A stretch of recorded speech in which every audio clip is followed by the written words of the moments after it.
For the first time in 36 years and for only the third time in 38 tests, New Zealand have a test win in India. Welcome to ESPN Cricket for Match Day, where we are reviewing the Bengaluru test with Sanjay Manjrekar. Sanjay, there'll be a lot to dissect about India's performance, but let's start by applauding what is such a great performance and such an unlikely victory considering how New Zealand came into the series. Yes, and that has to be the first point to make. It's easy to pick faults with the team that has lost, but New Zealand, and before the series began, let's be honest, I said myself more of the same.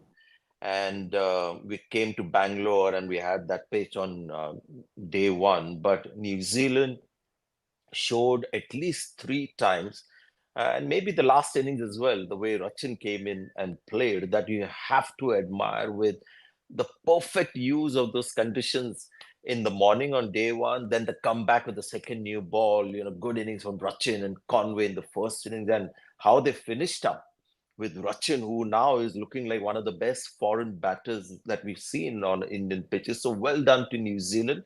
They have this habit of dealing India decisive blows. 2019 semi-final, World Test Championship, final they beat us, and this is a big win for exactly the reasons that you just suggested. Yeah, one of the counters some Indian fans might suggest to those wins you pointed out to, and this one, is that rain tends to follow India New Zealand games, but take nothing away from a spectacular True. performance, and that too without Kane Williamson. And you mentioned Rachin Ravindra. One of the things that will please New Zealand the most is that if you think of the two architects of this win, two young players, Rachin Ravindra with his shot making and confidence, and Will O'Rourke, who dealt massive blows in both the innings. Yes, and I mean, these are guys born and raised in New Zealand, so these are alien conditions, especially for somebody like O'Rourke. Um, X factor, that's what he had, and just kept it simple.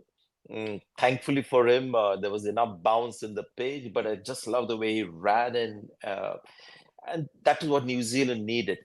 Ajaz Patel was supposed to be their leading bowler in these conditions, but thankfully the young man rose to the challenge. And of course, he rises above all the others as well. So that X factor actually helped New Zealand compete not once, twice, and make comebacks as well. So well done to him and Rachin. More I see of him. Boy, he looks a sensational player. Just love his attitude and how he cannot be quieted by spin on Indian pitches. That's a rare sight. Ended up being a test of lots of ebbs and flows, but the final day, there were no ebbs and flows. New Zealand were clinical, but we need to dive into India's final day tactics. I know it was always going to be very unlikely, but were you surprised to see Ashwin not given the ball right till the very end on the last day of a test in India? Yes, and it's something that I thought would happen because India has done that so very often. I can understand maybe Siraj getting 1 or 2 overs. I can understand Bumrah getting a long spell, but Siraj bowled 6 overs, I think, in that first spell. That's far too many, and already enough runs were on the board, and then you just had that little margin to chase. And Ashwin, when there is no turn in the pitch or no lavish turn in the pitch, captains tend to use him with the new ball a lot more, and he would have been tough for the Kiwi batters had he started off, with Bumrah, or even if he had come in and bowled the fourth over of the innings, would have been tough for the guys starting off. The thing with pace is that you might get wickets, but there's always runs coming through edges and stuff. Against a turn against spinners, they would have had to take risks. And I was really surprised. So I would also say that tactically, maybe Rohit Sharma's this test match wasn't his greatest. You brought up Siraj and worth spending some time there because you look at this game, a game where all seamers have had a lot of fun. He's not really had the returns you'd expect, and it seems to be a problem going beyond this test. If you look at India's home tests this year, and they played quite a few, Siraj, barring one forfeit against England and Rajkot, has looked a bit off colour. And Bumrah has got the wickets. Sometimes it can happen that the pacer doesn't get wickets because of the surfaces, but Bumrah has managed to get wickets. Akash Deep as well, when he has played, has managed to get wickets. So somewhere, I think you've got to now put Mohammad Siraj in the spotlight. I just love his attitude. I mean, that dive that he put in while he was in the middle of a spell, those are the things to admire. But finally, this test match has been about fast bowlers bringing their teams into the game. And that's where I thought India wanted more from Mohammad Siraj. He's an experienced bowler now. And I was surprised that Rohit Sharma went to him for this reason as well. You might, go to Bumrah, and if he's not bowling well, you might still want to bowl him more because of his track record and recent form. Siraj hasn't had that. So I was really surprised that Rohit Sharma stuck with him for so long when he had other three spinning options. This becomes potentially a bigger concern if Siraj doesn't pick his form back because you're still awaiting Shami's fitness, and all pacers will be so vital now, not just in those 5 tests, but in these 2 tests as well. I think all that can be done is just maybe give Siraj that impression that, we are concerned about your form. And that should be enough because he's the trier, he's got some skills, but somewhere you tend to feel that he's flying under the radar a little bit with his returns. And I think somewhere the team management or anyone has to sort of bring that into focus. And that should be perhaps a way to get him, back in, because there aren't too many around who you can say are definitely better than Mohammad Siraj, and Akashdeep will come in case there is something there in Pune for the seam bowlers.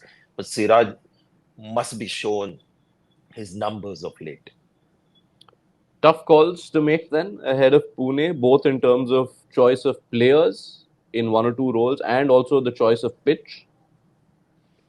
Yeah, pitch is going to be interesting. We've seen a landmine in Pune. We've seen in the shorter format a pitch that Dhoni said that it was as if we were batting in England, the kind of condition that we had in Pune. So we don't know what to expect. But India have learned a lesson. If there is no obvious advantage for the spinner, they'll play three seamers and one spinner will have to sit out. And we know who's the most dispensable spinner in that regard. And as far as batting is concerned, I think it's going to be pretty straightforward. Shubman Gill comes in if he's fit, and we know who's the batter that will have to make way for him. I see you're not taking any names. Yes, I mean, it's obvious that unfortunately KL Rahul will have to miss out, and Shubman Gill just comes back in and bats at number 3, Virat Kohli back at 4. There's the headline. Let Twitter and X explode on that. Yeah, I think there might not be as much of an outcry because this seems Yeah, very obvious. not Only, anymore. yeah, it will make news if by any chance KL Rahul gets another game and he gets some runs. And All right. Final question, Sanjay. I know India have lost the first games of series at home in the recent past, but never has it happened in a three-match series. All of a sudden, this streak of the last decade and more, is it perhaps more at risk than ever before? pressure is more on the curators now for the next two test matches. If India get pitches that they like, because I think one of the big takeaways was how Ashwin and Jadeja didn't quite make an impact on an Indian pitch that had a bit of turn. So obviously they need more help, and that will be given. I guess India can win with seamers as well, but New Zealand seamers will use those conditions maybe as good or even better than the Indian seamers. I see India coming back, and even in this game, I mean, there was some champion performances that they put in after getting 46 to be competing right till the very end was just incredible.